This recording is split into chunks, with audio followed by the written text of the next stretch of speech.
juntos y después vamos ahí avanzando en el estudio del panorama del Antiguo Testamento, viendo algunos capítulos importantes, obviamente resaltando aquellos que son pues que dan sentido a todo un libro, quizá no viendo cada texto, cada verso, pero sí estudiando pasajes importantes en el Antiguo Testamento.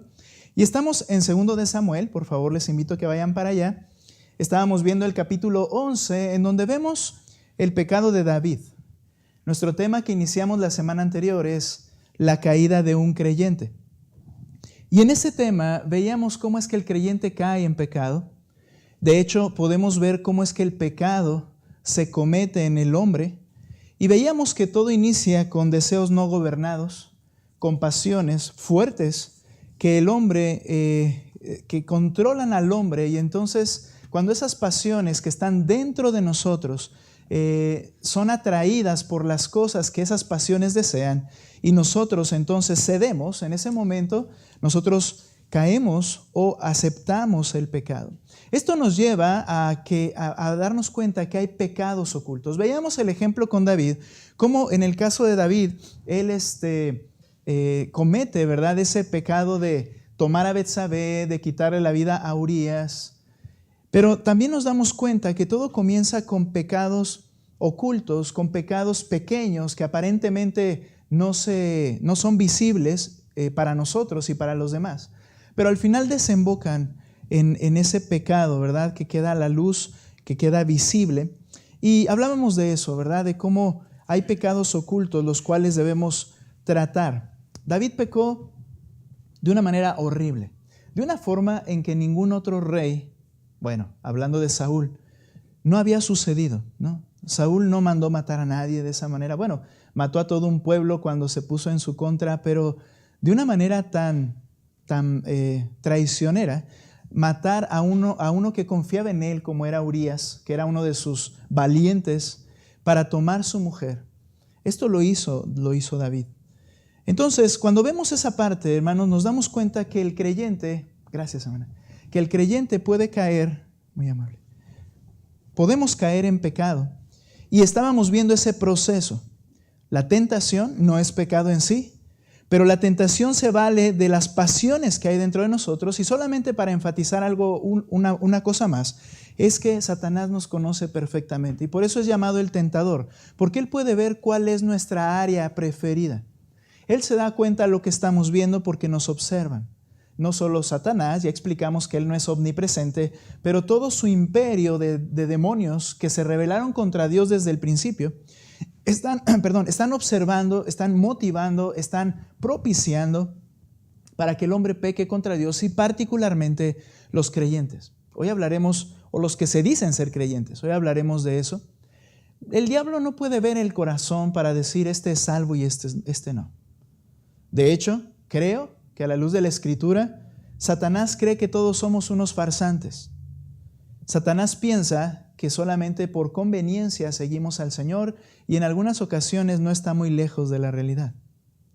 Pero Dios le ha demostrado a Satanás, por varios ejemplos, vemos el ejemplo de Job, que el verdadero creyente, su verdadera fe y su verdadero amor no abandonan a Dios porque es obra de Dios mismo trabajando en esos corazones. Eso es interesante.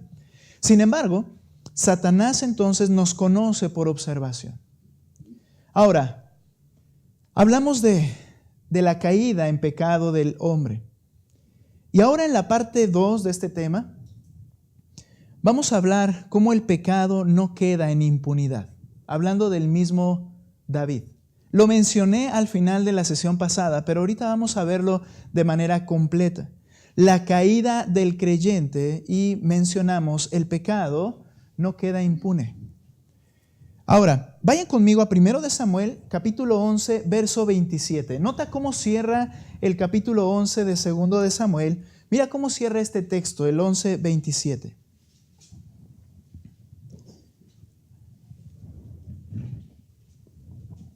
David piensa que se ha salido con la suya. Nadie se dio cuenta. Asesinó a Urías, que era lo que le pesaba, que le pudiera reclamar. Toma a Betsabé, duerme con ella, pero miren el 27. Cuando pasó el luto, David mandó traerla a su casa, a Betsabé. la toma como su mujer. Y ella fue su mujer. De hecho, esta frase de su mujer tiene referencia a que fue parte de sus mujeres, es decir, su harem en un sentido también. La toma como esposa, no era una concubina, sino una esposa legítima. Dice, y dio a luz un hijo, y la frase final con la cual introducimos el tema es, pero lo que David había hecho fue malo a los ojos del Señor. Mira, aquí está el punto del escritor, que probablemente es Natán, el que después va a hablar. Y el escritor está diciendo, muy bien, Urías se deshizo de él, trató de que fuera parecido a un accidente y lo logró. La toma a Betsabé como su mujer antes de que se le note el embarazo. Y todo parece que David se salió con la suya. Parece que pudo limpiarse las manos y decir, nadie se dio cuenta, todo va a marchar y va a seguir marchando bien. Y este es un engaño que tenemos, que solemos creer acerca de nuestro pecado. Pensamos que yo puedo pecar, que mientras no se dé cuenta alguien, ¿verdad?, dentro de la tierra y me dé vergüenza, pues ya la libré. Y a veces hasta pensamos que hemos sido y realmente hemos pedido perdón al Señor. Y en todo esto, vamos a verlo no hoy, la próxima sesión, no es un genuino arrepentimiento. Pero David piensa que todo salió bien y al final el texto de Natán dice, pero lo que David no vio es que esto había sido malo ante el que ve todas las cosas, ante los ojos de Dios. Él vio su corazón, él vio lo que David había hecho y al Señor no le pareció. Y es de lo que vamos a hablar ahora. El pecado no queda impune. ¿Por qué? Porque Dios no va a permitir que quede impune. Así es Dios. Él es justo y Él es santo. Él va a sacar a la luz lo que queremos que quede en tinieblas. Él va a condenar lo que quisiéramos que nadie supiera. Y Él va a castigar lo que quisiéramos olvidar. El pecado. Capítulo 12 entonces. El pecado no queda impune. Fue malo ante los ojos del Señor. Y entonces quiero que veas del versículo 1 al 6 lo atroz que es el pecado. Ese pecado que minimizamos, que tratamos de sentirlo, no es tan grave. Quiero que veas lo atroz que es el pecado. Nota por favor capítulo 12, verso 1. Entonces el Señor envió a Natán a David. Y Natán, un profeta del Señor y escritor, se cree, de estos libros después de Samuel. Y Natán vino a él y le dijo, bien, le va a dar una parábola. Podrías llamarla la parábola de la oveja, ¿verdad? O la parábola de Natán que él da. Es una parábola, un ejemplo. Nota por favor versículo 1. Había dos hombres en una ciudad. El uno rico y el otro pobre. El rico tenía muchas ovejas y vacas, pero el pobre no tenía más que una corderita que él había comprado y criado, la cual había crecido junto con él y con sus hijos. Comía de su pan, nota el amor y el cuidado que tenían con ella, con esa corderita, y dormía en su seno, y era como una hija para él. ¿Puede haber un vínculo tan fuerte con una criatura? Bueno, podríamos decir, es una parábola, pero quiero que notes los ejemplos que él está usando. No habló de un cachorro, no habló de un caballo, no habló de una cuestión así. Habla de una oveja. ¿Y a qué se dedicaba David desde que era pequeño? Lo que Natán hace, hermanos, es que David sienta personal este asunto. Y por eso le habla de oveja. Porque él sabía lo que implicaba. Se dice, aunque me adelanto un poquito, que los pastores con las ovejas llegan a tener un vínculo tan hermoso que los pastores, aunque tengan 100 o más ovejas, pueden reconocer a cada una de ellas por su carácter de cada una de las ovejas y las llamaban por nombre. Ese vínculo, hermanos, es hermoso. Es una de las capacidades que Dios dio al hombre para poder regir sobre los animales. Ya muchos animales no es posible por causa del pecado, pero uno de ellos es el cordero que el Señor utiliza frecuentemente como ejemplo para referirse a nosotros los creyentes en relación con Él. Pero ahora, usa el ejemplo de esa corderita, comía en el plato casi de su amo porque era única, creció como una hija de casa casi. Y entonces dice el verso 4, vino un viajero a visitar al hombre rico, y quiso tomar de sus ovejas, y no quiso tomar de sus ovejas ni de sus vacas para preparar comida para el caminante que había venido a él, sino que tomó la corderita de aquel hombre pobre y la preparó, la asesina, la prepara en alimento para el hombre que había venido a visitarlo. ¿Tienes ahí en tu mano? Lee por favor versículo 5 y versículo 6.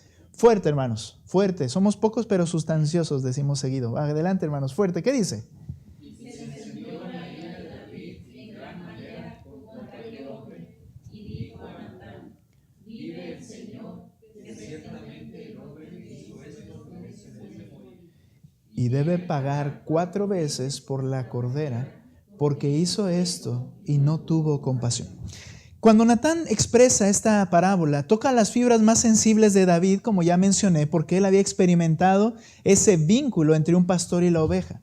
Al ser el menor, si tú recuerdas en aquellas épocas cuando Saúl peca contra Dios y manda a Samuel a ungir a David, recuerda que él era el menor. De hecho, cuando David va a casa de Isaí, le dice, y estos son todos tus hijos, porque Dios dijo, ninguno de ellos es. Le dice, bueno, el menor, que esa era la costumbre, el menor o la mujer menor también, es la que cuidaba las ovejas.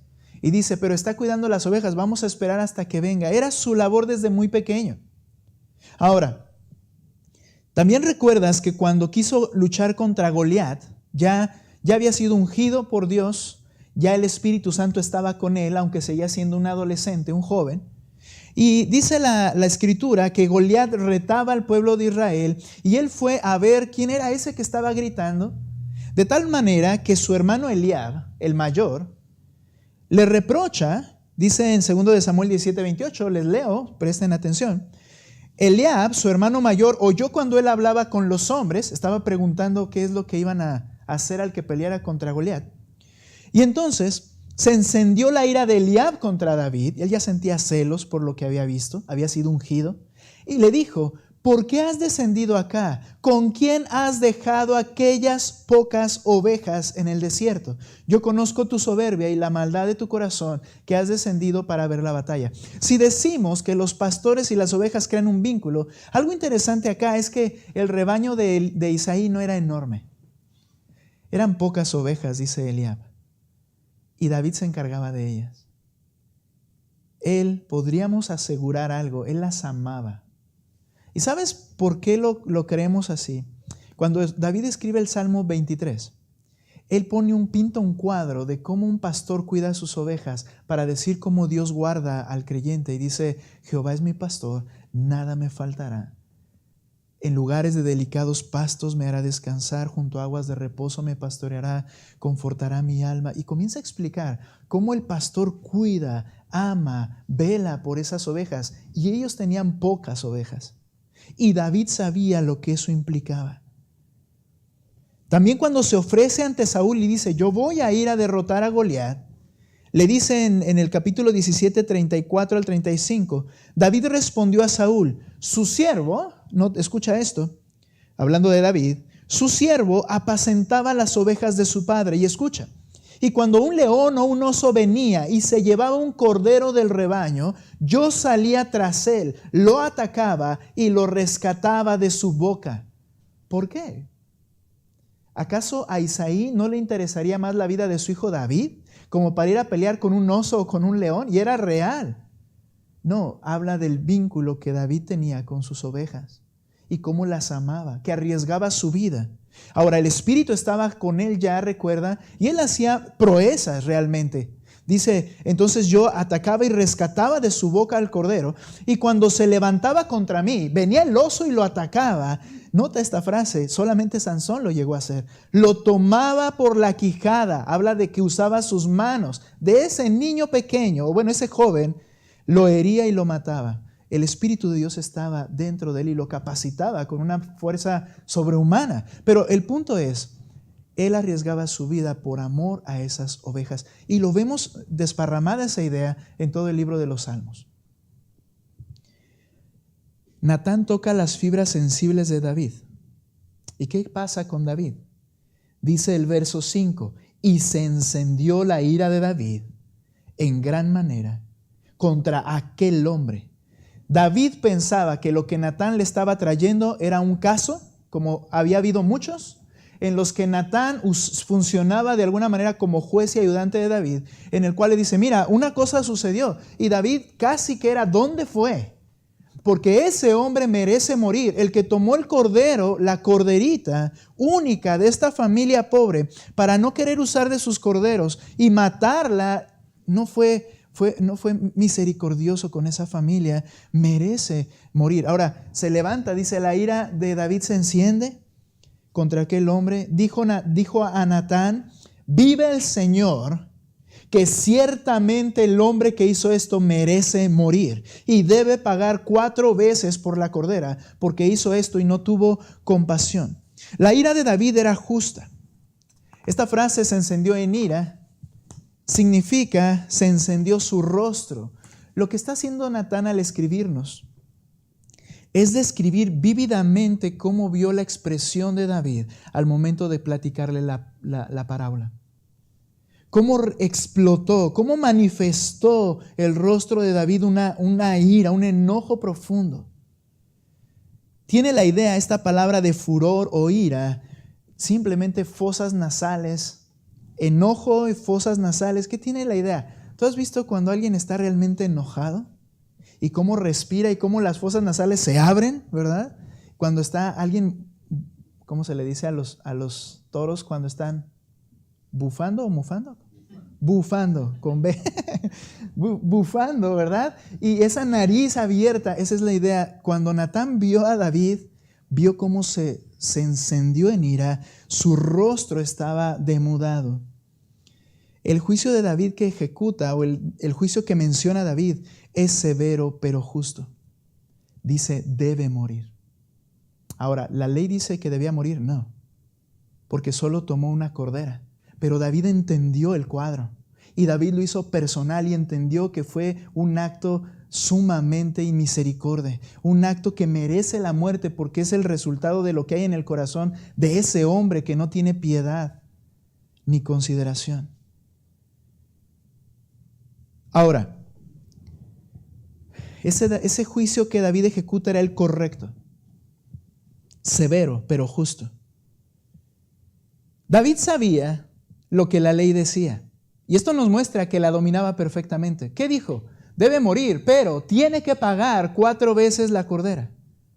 Porque Éxodo 22:1 dice lo siguiente. Ahora sí, léanlo ustedes por favor. Quiero que vayan a su Biblia. Mira, Éxodo 22:1, la ley respecto a esta situación de robar o matar un animal que no te pertenecía. Éxodo capítulo 22, versículo 1. ¿Listos? Ok. Muy bien, hermanos. Yo sé que les he enseñado a darles la entrada, entonces espérenme a que lo encuentren la mayoría. ¿Listos? 22:1 fuerte. ¿Qué dice? Si alguien roba un buey O una oveja y lo mata o vende, pagarás 5 bueyes por el buey y 4 ovejas. Esa era la ley. Y él la tenía dominada. Mira, nota que no le dijo a Natán, ok, Natán, pues debe morir, déjame pensar qué vamos a hacer. Y luego fue e investigó.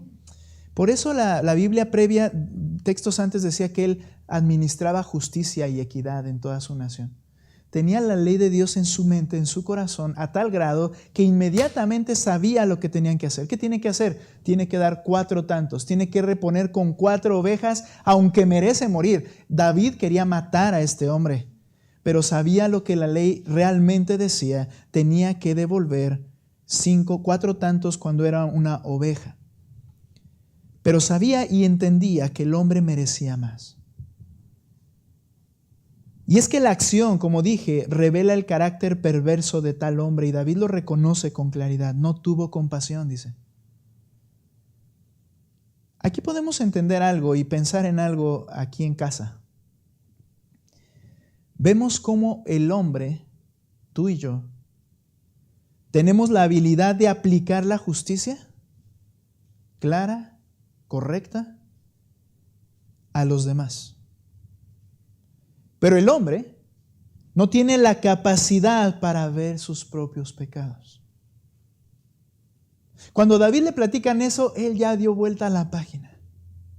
Ya no lo tiene en mente. Y se pone justo, se pone muy santo y dice, debemos hacer esto. Pero él no veía sus propios pecados. O dicho de otra forma, el hombre tiene una habilidad para aplicar justicia a los demás, pero tiene una gran capacidad de justicia propia, de autojustificarme. Yo me puedo encender cuando alguien no hace las cosas bien y molestarme y decir, es que deberíamos hacerle esto y aquello y para allá, pero no vemos para este lado. Nos sentimos justos y esa más que una habilidad es un defecto a causa de nuestro pecado. Nota que dice el Salmo 19, por favor. Ve conmigo, voy a leer allí. Salmo 19, escribiendo David. No sé, probablemente lo escribió antes de lo que sucedió. Bueno, nota lo que dice el Salmo 19, porque en sí no van en orden de acuerdo a fechas, ni mucho menos. Nota lo que es el Salmo 19, versículo 9 al 14. Escucha a David escribiendo. El temor del Señor es limpio, que permanece para siempre. Es decir, cuando tú consideras que Dios te ve y tienes cuidado de no pecar, eso se llama temor de Dios. Y dice que es limpio y permanece para siempre. Los juicios del Señor son verdaderos y todos ellos justos. Lo que Él dice que es bueno y que es malo, Él es justo. Luego dice el 10, deseables más que el oro. Sí, esos juicios justos de Dios, esa verdad de Dios expresada, dice más que mucho oro fino, es más deseable. Más dulces que la miel y que el destilar del panal. Ahora, hablando de esos juicios, de la palabra manifiesta de Dios, dice el 11, además tu siervo es amonestado por ellos. En guardarlos hay gran recompensa. ¿Quién puede discernir sus propios errores? Absuélveme de los que me son ocultos. Él reconoce. ¿Quién puede ver su propio pecado? Ahora, ¿qué nos pasa? ¿Cuál es el problema? Que cuando alguien viene y nos dice nuestro pecado, que los demás es evidente, tomamos esta parte de reversa, ¿no? Bueno, ¿y tú quién eres para decirme? Mi justicia propia. Pero esa es la realidad. ¿Por qué nos puso en comunidad el Señor? Porque es necesario ayudarnos a ver los errores que no podemos ver. ¿Por qué venir a la iglesia y escuchar una predicación? Porque Dios, que conoce todas las cosas, no el pastor que no está en casa de cada quien. Él puede hablar y Él puede tocar el corazón y hacerte ver los errores que te has ocultado ante tus propios ojos. Porque por ti mismo no lo haces bien. Y entonces le dice el versículo siguiente, guarda también a tu siervo de pecados de soberbia, que no se enseñoreen de mí. Entonces, cuando esto pase, dice, seré íntegro y seré absuelto de gran transgresión. ¿Qué requiere? ¿Qué es lo que entiende David que se requiere? Se requiere la intervención de Dios. Se requiere que me hagas ver mis errores, se requiere que me libres de mi soberbia, se requiere que tú actúes para entonces yo ser librado, porque si no, yo voy a caer y yo puedo caer. Entonces, cuando alguien más te diga que algo está mal, dale un voto de confianza, porque tal vez, seguramente tiene algo de razón en lo que está diciendo. David ejecuta ese juicio severo pero justo. Pero ahora quiero que veas que él no veía su pecado, pero quiero que veas ahora aquí la atrocidad del pecado, porque vemos cómo Dios ve el pecado. Es algo que, así como David, Natán hizo un buen trabajo y fue Dios mismo usando a Natán, lo hizo sentir esa falta como muy personal. ¿Cómo ve Dios el pecado? Bueno, es algo que Dios lo toma como lo que es, realmente personal. Dios toma cada pecado de una manera personal. Nota por favor ahí mismo donde estamos leyendo. Entonces, cuando él se enoja, da su veredicto, entonces Natán dijo a David, tú eres aquel hombre. Así dice el Señor, Dios de Israel. Yo te ungí sobre Israel y te libré de la mano de Saúl. Yo también entregué a tu cuidado la casa de tu Señor, las mujeres de tu Señor. Y esto implica que el Señor permitió que David cometiera actos que iban en contra de la ley, pero le permitió a David poder generar, recuerda esto, vínculos con otras naciones. ¿Y esos vínculos qué implicaban? Bueno, hacemos paz y te doy a mi hija como esposa. Era la costumbre. Y David dice, muy bien, te di las mujeres de tu Señor. No quiere decir que tomó las esposas de Saúl, sino que el harem de un rey, Dios le permitió que David lo tuviera como concesión. Dios había dicho en la ley que no lo hicieran porque eso desviaría el corazón del rey, y fue lo que pasó todas las veces. Pero el punto es que dice, ok, tú tenías todo. Como ese hombre rico tenía las ovejas que quisiera matar y los bueyes que quisiera matar, tú tuviste las mujeres de rey. Ahora, y te di la casa de Israel y de Judá. No solo reinó en una sección, sino en todo el país. ¿Recuerdas cómo se dividía en dos partes? Y si eso hubiera sido poco, te hubiera añadido muchas cosas como estas. Si hubiera sido necesario, incluso si lo hubieras pedido, yo hubiera podido agregar más todavía. Pero nota por favor el verso 9. ¿Por qué has despreciado la palabra del Señor, haciendo lo malo ante sus ojos? Has matado a espada a Urías elitita. Has tomado su mujer para que sea mujer tuya, y a él lo has matado con la espada de los amonitas. Ahora pues la espada nunca se apartará de tu casa. Nota esta frase, porque me has despreciado y has tomado la mujer de Urías elitita para que sea tu mujer. ¿Cómo Dios ve el pecado? Lo ve como personal. Dice, tú me despreciaste a mí, porque sabías lo que yo decía, porque conoces mi carácter, pero no te importó, decidiste pecar, decidiste practicar ese pecado, nadie se dio cuenta, pero lo hiciste ante mis ojos. Hermanos, creo que es muy claro cuando ponemos el ejemplo de que, bueno, estamos pecando, ¿verdad? Y sabemos que Dios nos ve, pero realmente no siempre se está consciente de esa verdad. Dios ve lo que piensas, Dios ve lo que sientes, Dios ve lo que anhelas, Dios ve lo que haces, lo que yo hago, Dios lo ve, y cuando pecamos es un pecado realmente personal porque es delante de Dios, no delante de nadie más.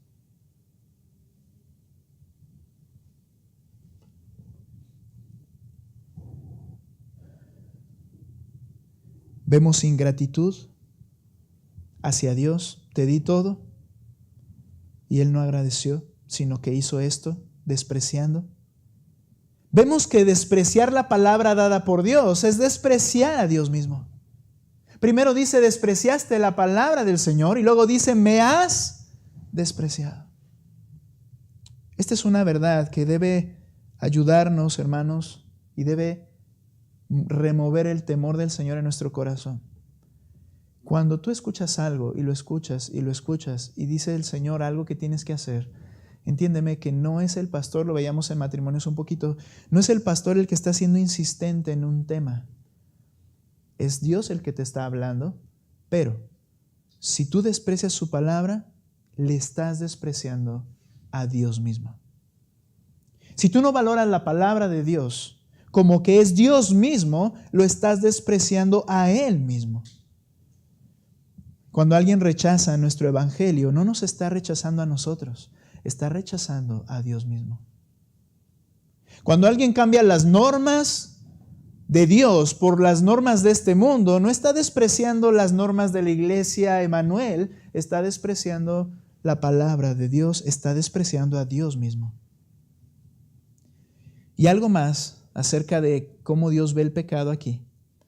Todo pecado es intencional. Le dice, tú mataste a Urías. y lo mataste con la espada de los enemigos, pero tú fuiste el que lo mataste. Hermanos, todo pecado nuestro es intencional. ¿Por qué no nos damos cuenta entonces? ¿Por qué cometemos pecados inconscientemente? Porque estamos hundidos en pecado. Pero todo pecado es un acto deliberado de tu voluntad. Por eso Dios te va a llamar y me va a llamar a cuenta de nuestro pecado. Por eso el pecado debe ser confesado. ¿Qué confesión podría ser esa de ir al Señor y decirle, bueno Señor, es que sí me enojé, es que sí grité, es que sí robé, pero es que fue por... Y el Señor va a decir, ok, no, qué bueno que me das las razones de tu pecado. No, todo pecado es intencional. El pecado es atroz y Dios ve el pecado como algo despreciable y Dios ve al pecador como alguien que le desprecia. Y tenemos que ver esto, Dios no omite ningún pecado. Al ser juez justo, no deja impune el pecado de David. Nota por favor lo que dice el capítulo 12, vamos a leer todo el capítulo, pero vamos poco a poco. Nota por favor el versículo 11. Así dice el Señor. Ok, cuando se dice así dice el Señor, David debía prestar atención, porque Dios le dice, por eso, de tu misma casa, levantaré el mal contra ti. Y aún, tomaré tus mujeres delante de tus ojos y las daré a tu compañero. Y éste se acostará con tus mujeres a plena luz del día. En verdad, tú lo hiciste en secreto, pero yo haré esto delante de todo Israel a plena luz del sol. Vamos a ir viendo algunas cosas, pero Dios no quiso dejar impune el pecado de David y créeme, Dios no quiere dejar impune y no dejará impune ninguno de nuestros pecados. Así es Dios. La justicia de Dios en ocasiones se manifiesta en juicios terrenales, juicios evidentes, prácticos en esta vida. Por ejemplo, lo primero que le dice, la espada no se va a alejar de tu casa, habla de muerte y enemistades entre su propia familia. Absalón asesina a Amnón, su hermano, hijo de David, porque Amnón había violado a su media hermana, hija de David. Comienza a haber un desastre en la familia. Absalón persigue a David y lo quiere matar. Salomón, ya que viene Salomón, mata a Adonías, hijo de David también. Dios dice, no voy a dejar tu familia, en tu misma casa va a haber este problema. Ahora, dice que las mujeres las iba a dar a su compañero. ¿Qué sucedió aquí? Lo veremos quizá más adelante, pero Absalón tomó a las concubinas de David. Las esposas, él se las lleva cuando es perseguido por Absalón. Abandona el palacio. Absalón toma el palacio, pero David deja concubinas, es decir, que no solo tenía esposas, sino mujeres de compañía. Las concubinas las deja cuidando el palacio. Absalón llega, toma el palacio y entonces pone una tienda en el mismo balcón desde donde espió a Betsabé.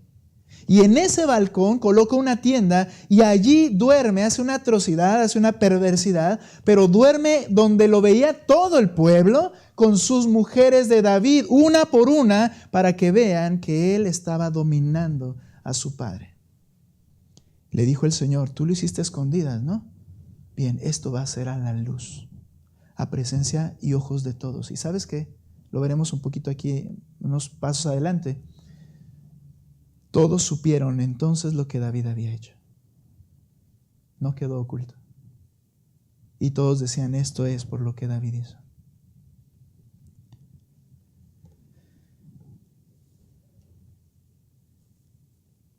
Y un juicio más de parte del Señor, porque Él no va a omitir ningún pecado y Él va a actuar con justicia.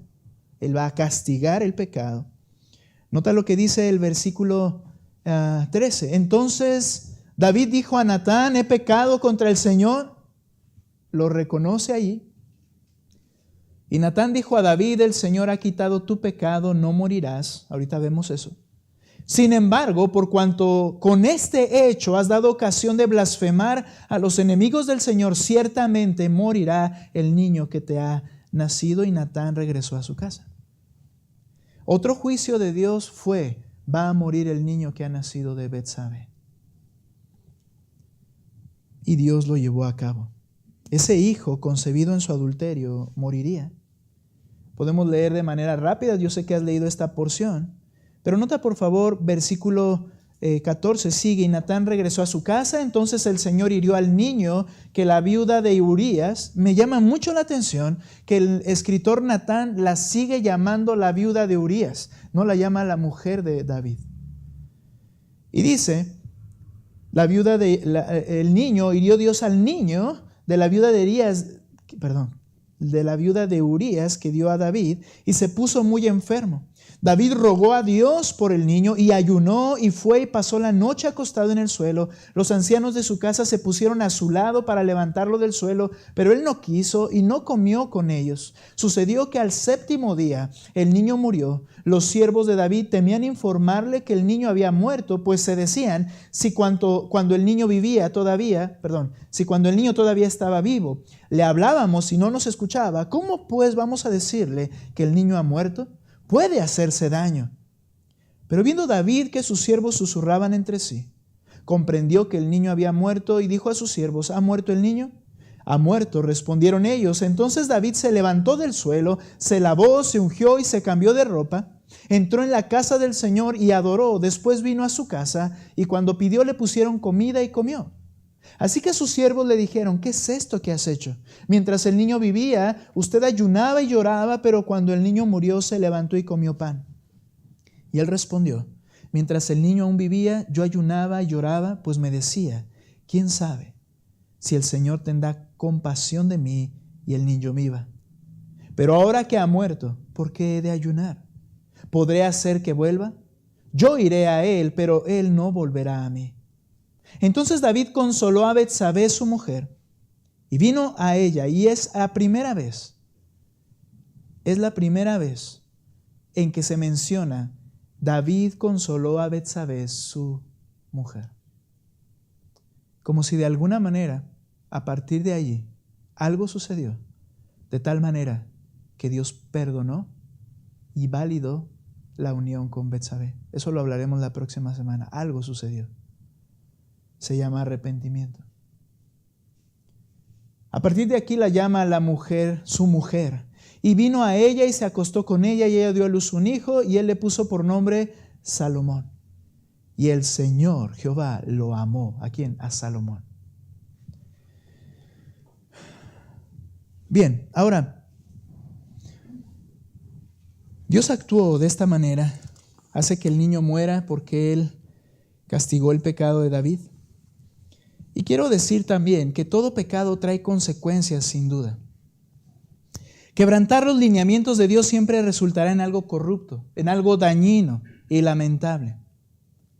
Algunas consecuencias en David, no solamente, por decirlo así, directamente un juicio de Dios, sino lo que son consecuencias. Pero quiero aclarar, a veces hay una idea de que, siempre que pecamos hay consecuencias, entonces lo que nos preocupa son las consecuencias, como si fuera algo natural, un resultado simplemente de la vida común que va a suceder, el resultado de un pecado, la consecuencia. Ahora, sí es verdad que siempre que quebrantamos un lineamiento de Dios hay consecuencias. Por ejemplo, el hecho de que hubiera pleitos entre sus hijos no solamente era por el juicio de Dios de que se mataron unos a otros, sino también por el acto de haber quebrantado el lineamiento del Señor de que es una esposa con su esposo. Trae consecuencias porque estás, como decíamos, ¿no? Un reloj tiene sus engranes y tú lo alteras, no va a funcionar como estaba planeado. Siempre habrá consecuencias. Algunas consecuencias en David, por ejemplo, Dios permitió que este acto fuera conocido. Otra consecuencia es que los enemigos de Dios menospreciaron a Dios por culpa de lo que David hizo. Esto permitió un menosprecio aún a David. Mira, yo pienso que esa es mi idea. Cuando ves a Joab era el general y parece que era una persona terrible. Era general de David. Pero cuando David, por ejemplo, llora por la muerte de su hijo Absalón, Joab va y le habla de una manera tan irrespetuosa y le dice, ¿qué estás haciendo ahí tirado, llorando? Y todos te están viendo. ¿Y sabes qué pienso? Que Joab perdió todo respeto por David. Porque Joab fue el que recibió el mensaje y sabía perfectamente todo el plan tramado por David. Y su rey era un miserable. Y para él ya no hubo respeto. Lo trataba así, sin respeto Joab. De hecho, David le tenía temor, parece en el texto. Hasta que viene Salomón y manda matar a Joab. David no tuvo el valor de hacerlo. Salomón sí. Pero estas consecuencias, y cuando dice que los enemigos de Dios menospreciaron a Dios por culpa de lo que David hizo, quizá refiera a la burla de Satanás contra el propio Dios.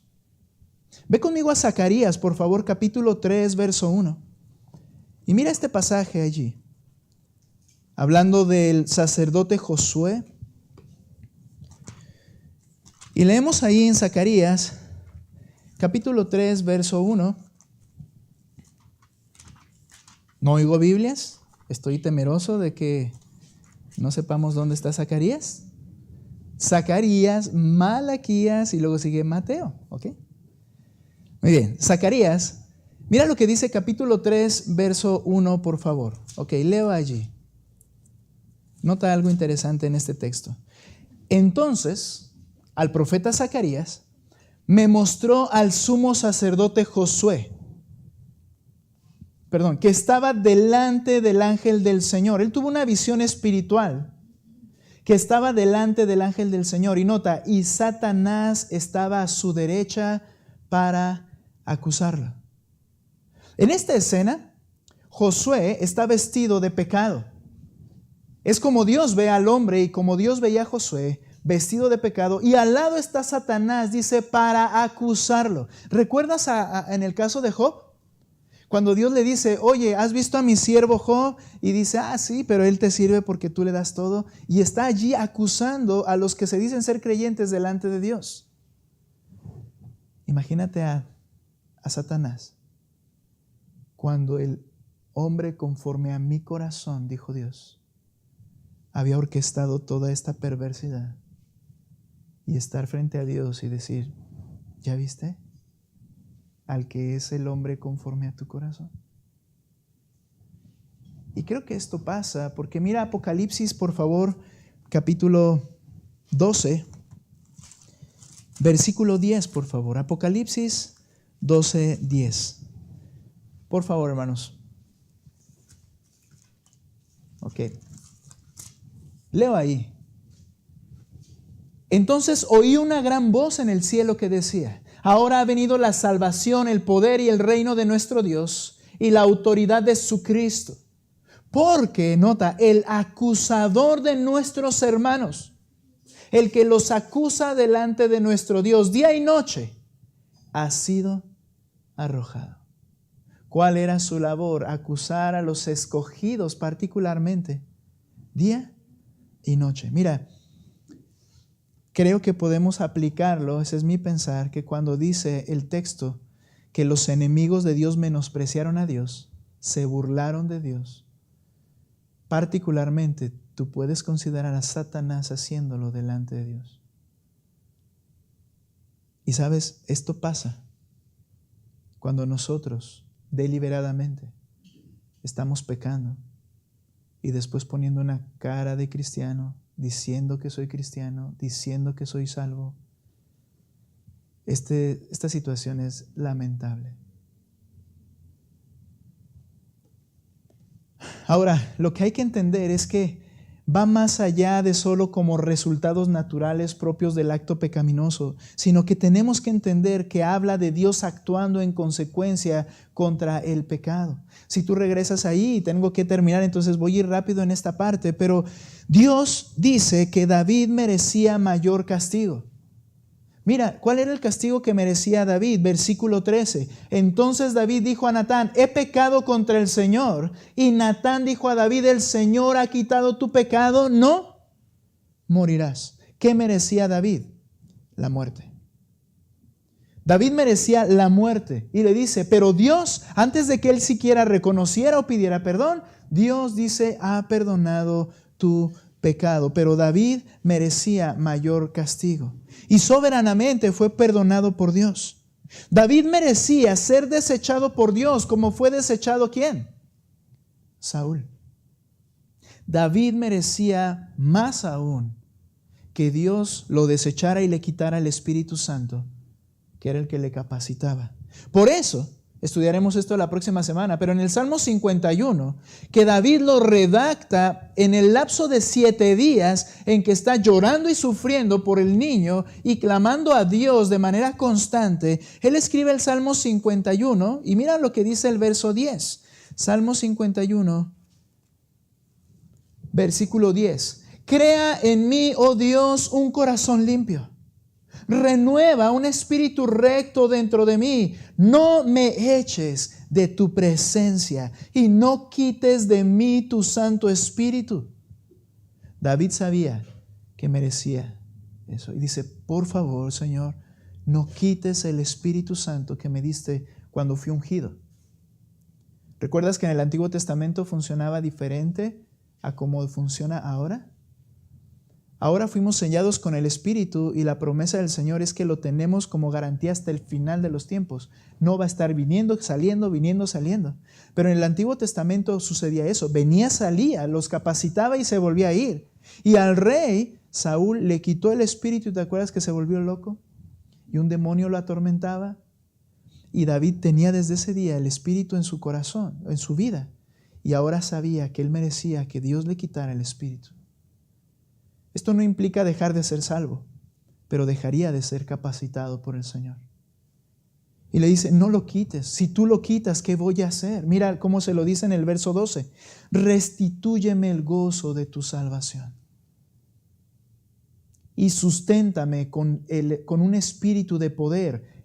Entonces enseñaré a los transgresores tus caminos y los pecadores se convertirán a ti. Es decir, entonces podré seguir administrando justicia y equidad como lo he hecho hasta ahora. Pero si lo quitas de mí, ¿qué voy a poder hacer? Nada. Merecía ser desechado. Por eso Santiago capítulo 1 verso 15 dice, lo leíamos en las sesiones pasadas, la sesión pasada. Después, cuando la pasión, ese deseo que está dentro de mí, ha concebido, es decir, está la tentación y dijiste, ya está bien, lo voy a hacer. Da a luz el pecado, aun cuando antes de que lo cometas, dice, y cuando el pecado es cometido, consumado, ya pecaste en tu corazón, pero luego que el pecado es llevado a cabo, engendra la muerte. Dios asignó el pago severo y justo que todo pecado merece. ¿Te sabes Romanos 6:23 de memoria probablemente? Porque la paga del pecado es muerte. Mas la dádiva de Dios es vida eterna en Cristo Jesús, Señor nuestro. La paga del pecado, es decir, el salario, el pago merecido por pecar, como si fuera un trabajo, es la muerte. Y el que da el pago, según Romanos 12:19, es Dios. En Romanos 12:19, Dios dice, amados, nunca tomen venganza ustedes mismos, sino den lugar a la ira de Dios, porque escrito está, mía es la venganza, yo pagaré, yo pagaré, yo pagaré, dice el Señor. Él ha asignado un pago costoso por el pecado. Y debo terminar con esto. Isaías 53, ve conmigo ahí, por favor. Esta es la profecía de la venida y obra de Cristo, de Jesús, el Salvador. Isaías 53. Capítulo 53, versículo 5 y verso 6. Nota por favor esto. Dios asignó el pago severo y justo. ¿Cuál es? La muerte. Y mira por favor 53:5. Escucha esto por favor. Pero Él, hablando de Jesús, fue herido por nuestras transgresiones, molido por nuestras iniquidades. 6. Sigo con el 5. El castigo Y Dios estableció ese castigo. Por nuestra paz cayó sobre Él. Y por sus heridas hemos sido sanados. Todos nosotros nos descarriamos como ovejas. Nos apartamos cada cual por su camino. Nota, pero el Señor, hablando del Padre, hizo que cayera sobre Él, hablando del Hijo, la iniquidad de todos nosotros. Ahora, verso 10, por favor. Pero quiso el Señor, el Padre, quebrantarlo, sometiéndolo a padecimiento. Cuando Él se entregue a sí mismo como ofrenda de expiación, verá a su descendencia, prolongará sus días y la voluntad del Señor en su mano prosperará. Debido a la angustia de su alma, Él lo verá y quedará satisfecho. Por su conocimiento, el justo, mi siervo, justificará a muchos. ¿Cómo sucede esto? Y cargará las iniquidades de ellos. Por tanto, yo le daré parte con los grandes y con los fuertes repartirá despojos. Nota, porque derramó su alma hasta la muerte. Ese es el pago del pecado. Y con los transgresores fue contado. Llevó el pecado de muchos e intercedió por los transgresores. Quiero decir esto, que el pago asignado es la muerte. Y el Padre cargó en Cristo el pecado de los creyentes. ¿Sabes por qué David no murió? ¿Y por qué le dijo, he perdonado tu pecado? Aun cuando no pidió perdón en ese momento aún. Porque lo había cargado en Cristo. Todos los creyentes del Antiguo Testamento no fueron sin pecado, pero todos sus pecados fueron cargados en Cristo. Por eso ellos no tienen que pagar por sus pecados, pues Cristo pagaría por ellos. Y nosotros, viendo en retrospectiva, nuestros pecados fueron cargados en Cristo. Y Él murió porque ese fue el pago justo y severo que Dios impuso por el pecado, que es horroroso delante del Señor. Cristo sufrió todo el infierno que los creyentes merecían. Todo pecado debe ser pagado. O lo pagarás tú en el día del gran juicio y por la eternidad en el infierno. O el pago dado por Cristo fue dado por Cristo a favor de los creyentes. Pero ningún pecado quedó impune. Creyente, cuando tú ofendes a otro, no trates de vengarte, porque ese pecado ya fue cargado en Cristo, o ese pecado Dios lo demandará de esa persona en el infierno. Pero ningún pecado quedará impune. El creyente no debe olvidar lo atroz y personal que es el pecado contra Dios, contra ese Dios santo. Tan atroz que Jesús sufrió la muerte cargando con la ira del Padre. El creyente no debe pensar que Dios no actuará contra los pecados que seguimos cometiendo, como si Dios no lo mirase porque los cometemos delante de sus ojos. Pero por la gracia de Dios no nos hará pagar la factura que merece nuestro pecado, pues ya la pagó Cristo en nuestro lugar. Debemos ver el pecado como lo que es, un acto atroz. Y recuerda, Dios no dejará impune ninguno de nuestros pecados. Esto nos lleva a lo que se llama teme a Dios. Teme a Dios y guárdate en santidad. Vamos a orar, hermanos, por favor. Señor, gracias por haber saldado nuestra deuda. No solo por los pecados que ya cometimos, sino por los que cometeremos. Y ese saldo, ese pago tan terrible que es la muerte eterna, la cargó Cristo siendo tu Hijo. Recibió toda la ira que merecíamos.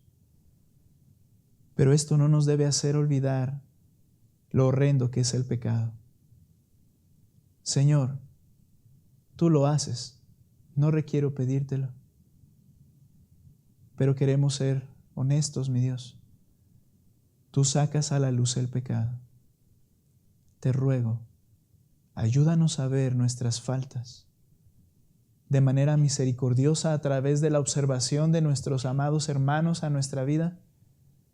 Y si somos demasiado necios, sácalo a la luz, mi Dios, pero que seamos sanados y santificados cada vez más. Señor, que tu iglesia tenga peso en contra del pecado. Ayúdanos, por favor, ayuda a quienes están viviendo en algún pecado y no quieren reconocerlo, Señor. Tráelo a la luz para que sea sanado.